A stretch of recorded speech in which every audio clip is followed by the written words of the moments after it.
CM Sukhvinder Singh Sukhu ने शहीद को दी श्रद्धांजलि। कहा, पूरा राष्ट्र उनका ऋणी रहेगा। हिमाचल में लागू होंगे युद्ध जैसी एसओपी।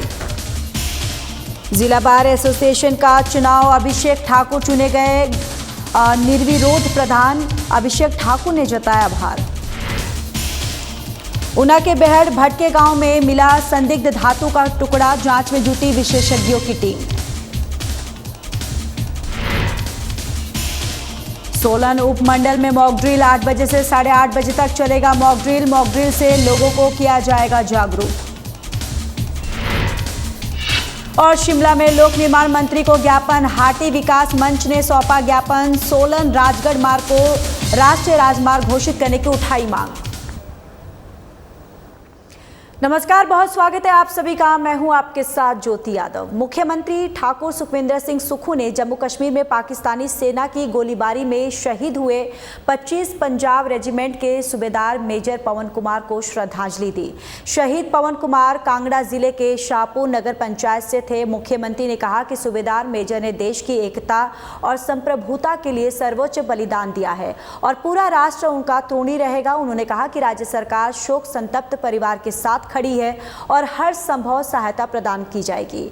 मुख्यमंत्री ने दिवंगत आत्मा की शांति की प्रार्थना की। इसके साथ ही उन्होंने कहा कि भारत किसी भी दुश्मन देश की चुनौती का मुंहतोड़ जवाब देने को तैयार है। हिमाचल में मिले ड्रोन और मिसाइल के हिस्सों को लेकर उन्होंने जिला प्रशासन को सतर्क किया है। उन्होंने कहा कि पंजाब जैसी युद्ध स्थिति की एसओपी हिमाचल के सीमावर्ती क्षेत्रों में भी लागू की जाएगी।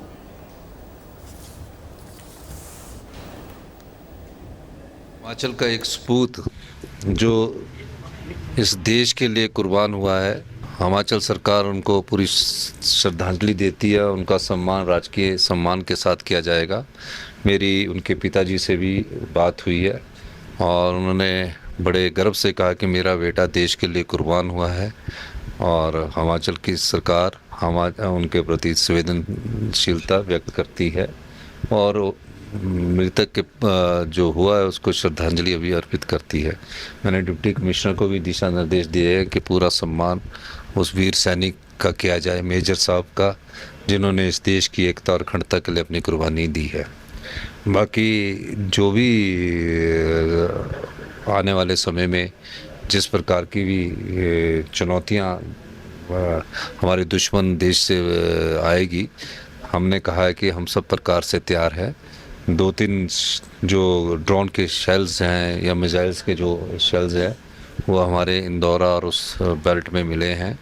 तो हमने ये भी कहा है कि जैसे ही पंजाब में जो एसओपी लागू होती है युद्ध की तरह, वो नूरपुर और इंदौरा के सब डिवीज़नों में दी जाए। डिप्टी कमिश्नर से मैं संपर्क में हूँ। अभी डीजीपी साहब आए थे, एडीजीपी अजय यादव जी भी आए थे, उनसे मेरी बातचीत हुई है और मेरी चीफ सेक्रेटरी साहब से भी बात हुई है। उन सब लोगों ने हमारी जो आने वाले समय में जैसे जैसे ये लड़ाई एस्केलेट होती है तो हमें क्या मेजर्स अपनाने चाहिए, उस दिशा में हम कार्य कर रहे हैं। बीजेपी शिमला मंडल ने आज एक प्रेस वार्ता कर सरकार पर बसों के किराए, कूड़े के बिल और प्रॉपर्टी टैक्स में बढ़ोतरी को लेकर निशाना साधा। पूर्व विधायक संजय सूद ने नगर निगम पर सैब कर्मचारियों की अनदेखी का आरोप लगाया। उन्होंने कहा कि हर वर्ष 10% वेतन वृद्धि की जाती थी, लेकिन इस वर्ष कर्मचारियों को कोई इंक्रीमेंट नहीं मिला है और जिससे वे हड़ताल पर हैं। उन्होंने निगम से मांग की है कि कर्मचारियों की मांगों पर शीघ्र कार्रवाई हो और कर्मचारियों से भी हड़ताल खत्म करने की अपील की है। सूद ने शिमला में बढ़ते आवारा कुत्तों के हमलों पर भी चिंता जताई और निगम की चुप्पी पर सवाल उठाया।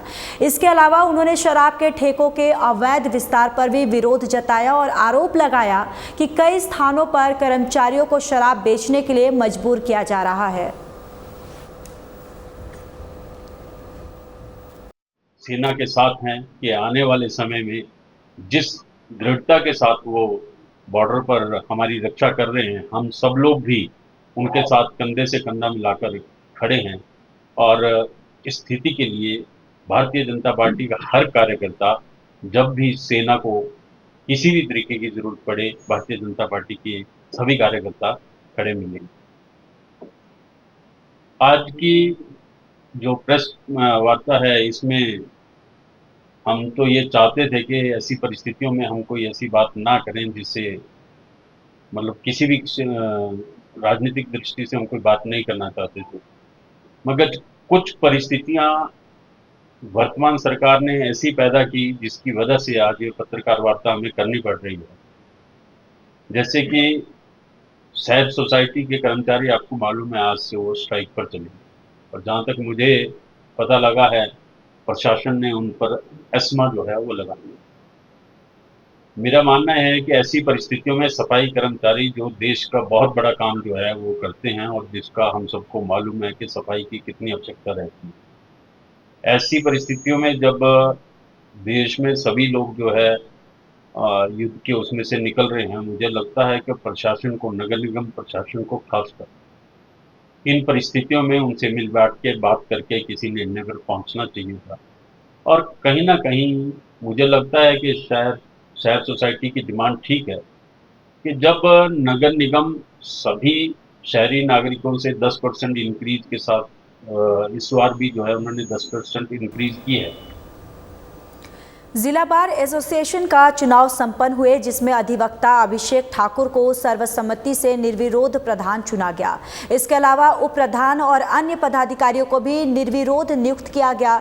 चुनाव प्रक्रिया को पूर्ण पारदर्शिता के साथ संपन्न किया गया। जिला बार एसोसिएशन के नवनिर्वाचित प्रधान अभिषेक ठाकुर ने बार एसोसिएशन के सभी सदस्यों का आभार व्यक्त करते हुए कहा कि बार एसोसिएशन के सदस्यों ने उन पर भरोसा व्यक्त किया है।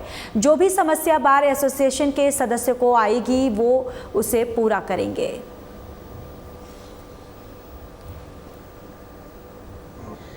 जैसे आप सभी को मालूम है, आजकल भारत और पाकिस्तान के बीच बहुत तनाव चला हुआ है, तो डिस्ट्रिक्ट बार एसोसिएशन अपनी भारतीय सेना को मनोबल को ऊंचा करते हुए उन्हें जय हिंद कहती है, उन्हें विश्वास दिलाती है कि पूरा देश के साथ डिस्ट्रिक्ट बार एसोसिएशन सोलन भी उनके साथ अपनी सेना के साथ खड़ी है कि जिस तरह से उन्होंने दुश्मन देश के दांत इकट्ठे किए हैं, आगे भी आप हमारी सुरक्षा का ध्यान रखते हुए, जिस तरह से भी आपने सुरक्षा का ध्यान रखा है, अब आगे भी भारतीय सेना ऊंचे मनोबल के साथ पूरे देशवासियों का ध्यान रखेगी।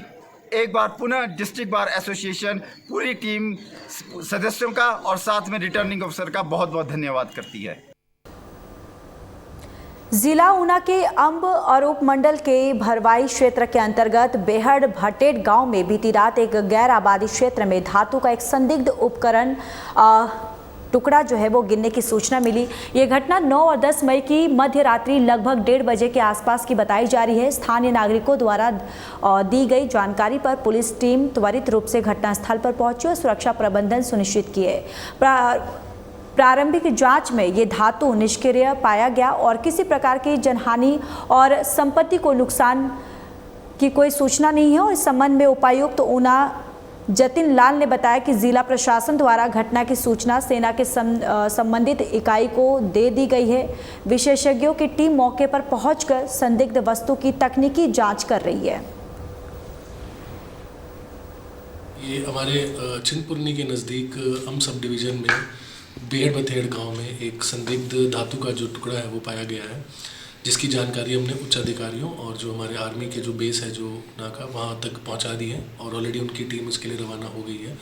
तो मैं यही सभी से अपील करूँगा कि किसी भी तरह का कोई पैनिक करने की कोई आवश्यकता नहीं है और जो भी कार्रवाई इसमें की जानी है प्रशासन उसमें पूरी कार्रवाई करेगा। और आपको कोई भी जानकारी आगे मिले तो आप कृपया जल्द से जल्द अपने निकटतम थाने को इसकी जानकारी दें या अपने अधिकारियों को या पंचायत प्रधान को इसकी जानकारी दें ताकि उसमें इमीडिएटली हम एक्शन ले सकें। और अब हमारा बस मैं सभी से यही अपील करूँगा कि किसी भी तरह का इसमें कोई जो है परेशान या किसी तरह के कोई आपस में एक दूसरे को गलत फेक न्यूज़ ना फैलाएं। भारत पाकिस्तान के बीच बढ़ते तनाव के बीच सोलन प्रशासन ने आज शाम 8 से 8:30 बजे तक मॉक ड्रिल करने का निर्णय लिया है। इस दौरान संपूर्ण ब्लैकआउट रहेगा। दुकानें, व्यापारिक संस्थान, होटल, ढाबे सब बंद रहेंगे। इस दौरान एक सायरन बजाया जाएगा और जिसका उद्देश्य लोगों को ये बताना होगा कि वे संकट में हैं और लोग इस दौरान अपने घरों में सुरक्षित स्थान पर रहे। ये एकमात्र पूर्ण अभ्यास होगा। प्रशासन लोगों को ये बताना चाहता है कि वो एयर स्ट्राइक या अन्य किसी हमले के दौरान किस तरीके से अपना बचाव कर सकता है और इस दौरान घबराने की आवश्यकता नहीं है। हमारे संवाददाता से बात करते हुए उप मंडलाधिकारी डॉक्टर पूनम बंसल ने बताया कि आज 8 से 8:30 बजे तक मॉक ड्रिल आयोजित की जाएगी, जिसका मुख्य उद्देश्य लोगों को जागरूक करना है।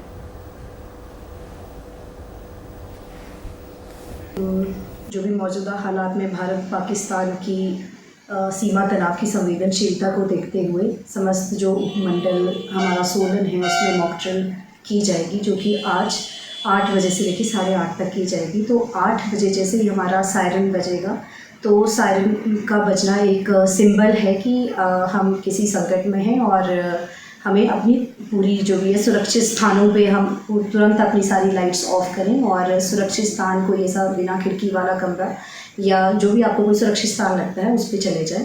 तो ये केवल एक मॉक ड्रिल है और एक पूर्वाभ्यास जो है DDMA की तरफ से किया जा रहा है। तो और इसके अलावा जो कुछ और चीज़ें हैं जैसे ध्यान में आया है अभी कि पिछले 2 दिनों से लोग राशन की अत्यधिक होर्डिंग कर रहे हैं, स्टॉकिंग कर रहे हैं। तो मेरी स्थानीय जनता से यही अनुरोध रहेगा कि अननेसेसरी अनाज का भंडारण ना करें, क्योंकि प्रशासन के पास उचित व्यवस्था है, हमारे पास अनाज की उचित व्यवस्था है। और अगर आपको स्टॉकिंग करनी ही है तो केवल 3 दिन की आप स्टॉकिंग, भोजन और पानी की व्यवस्था अपने पास रख सकते हैं।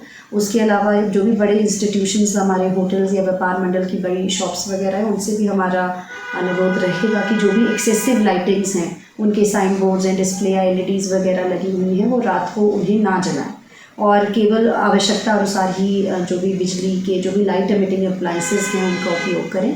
और मॉक ड्रिल के दौरान जो भी वाहन चला रहे होंगे उनके लिए भी जो डायरेक्शन है वो यही रहेगी कि वो जहाँ पे भी हो तो वो मॉक ड्रिल के दौरान जैसे ही सायरन बजेगा तो वो अपने वाहन साइड में सुरक्षित जगह पे खड़ा करें और किसी सुरक्षित जगह पे वो शांतिपूर्वक प्रस्थान करें। हाटी विकास मंच हिमाचल प्रदेश के अध्यक्ष प्रदीप सिंह सिंगटा के नेतृत्व में एक प्रतिनिधि मंडल ने प्रदेश के लोक निर्माण मंत्री विक्रमादित्य सिंह से भेंट कर सोलन, राजगढ़, नोहराधार, हरिपुर धार, रोनहाट मिनस सड़क को राष्ट्रीय राजमार्ग घोषित करने और इसके चौड़ीकरण निर्माण कार्य शीघ्र आरंभ करवाने की मांग को लेकर एक ज्ञापन सौंपा है। ज्ञापन में बताया गया है कि वे सड़क मार्ग न केवल सिरमौर जिला के हजारों लोगों की जीवन रेखा है, बल्कि यह उत्तराखंड राज्य से भी सीधा संपर्क स्थापित करता है। राजगढ़ उपमंडल जो एशिया की आड़ू घाटी के नाम से जाना जाता है, फलोत्पादन और बेमौसमी सब्जियों के लिए भी विख्यात है। इस क्षेत्र का समुचित विकास इस मार्ग की गुणवत्ता और सुविधा से प्रत्यक्ष रूप से जुड़ा हुआ है। प्रतिनिधि मंडल ने बताया कि ये मार्ग वर्तमान में राज्य राजमार्ग 6 के अंतर्गत आता है, जिसका निर्माण 1998 से 1962 के बीच हुआ था, लेकिन तब से लेकर आज तक इसकी स्थिति में कोई विशेष सुधार नहीं हुआ है, जबकि क्षेत्र में यातायात और जनसंख्या का दबाव कई गुना बढ़ चुका है। इस मौके पर हाटी विकास मंच के अध्यक्ष प्रदीप सिंह सिंगटा, महासचिव डॉक्टर अनिल भारद्वाज, प्रांत कोषाध्यक्ष advocate VN Bhardwaj, doctor Suresh Surya, Mastram Bhardwaj, सामाजिक कार्यकर्ता रोशन शर्मा और सभी कर्मचारी इस दौरान उपस्थित रहे।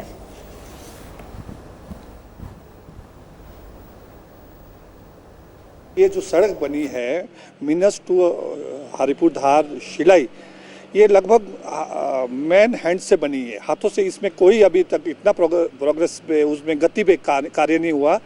और माननीय मंत्री जी ने आश्वासन दिया कि ये बिल्कुल मैं इस बात को रखी भी है, दोबारा से प्रमुखता से रखूँगा इस बात को।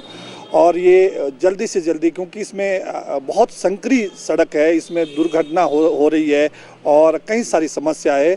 और 60 के बाद आप सोच सकते हैं 60 के बाद ये सिर्फ मैन हैंड से बनी है। जो हमारे जिला सिरमौर की एक प्रमुख सड़क है सोलन मिनस वाया राजगढ़, रोनहाट, हरिपुरदार, नोहरादार होते हुए जाती है। इस संदर्भ में हमने चौड़ीकरण नेशनल हाईवे या इसको CRF के तहत डालने के लिए माननीय मंत्री जी से आग्रह किया। जैसा कि हम समय समय पर हाटी विकास मंच द्वारा इस सड़क को चौड़ीकरण और नेशनल हाईवे की मांग उठती रही है और जनमानस भी इस सड़क को चौड़ीकरण और नेशनल हाईवे की मांग काफ़ी समय से कर रहा है, लेकिन अभी तक इसके फ्रूटफुल रिजल्ट नहीं आए। और 2018 में माननीय गडकरी जी ने इस नेशनल हाईवे को को जो NH बनाने की सोलन टू मीनस है उसको नेशनल हाईवे बनाने की घोषणा की थी। आज इसी संदर्भ में हिमाचल राज्य के जो PWD मंत्री हैं उनसे भी हमारी मुलाकात हुई, जिसमें हमने स्पष्ट रूप से कहा कि इस सड़क को चौड़ा नेशनल हाईवे या स्टेट उसमें CRF के तहत इसका चौड़ीकरण किया जाए ताकि लोगों को लाभ मिल सके, क्योंकि इसमें आए दिन ये बहुत ही संकरी सड़क है जिसके कारण वहाँ पे बहुत सारी दुर्घटनाएं होती है। और जो ये ट्रांसगिरी जो सिरमौर जिला सिरमौर का इनर भाग है वहाँ से ये सड़क गुजरती है और इससे लाखों लोगों को लाभान्वित होगा यदि यह सड़क चौड़ीकरण और नेशनल हाईवे बनती है। चलिए, इस बुलेटिन में इतना ही। बाकी देश और दुनिया की तमाम बड़ी खबरों के लिए जुड़े रहिए हमारे साथ। नमस्कार।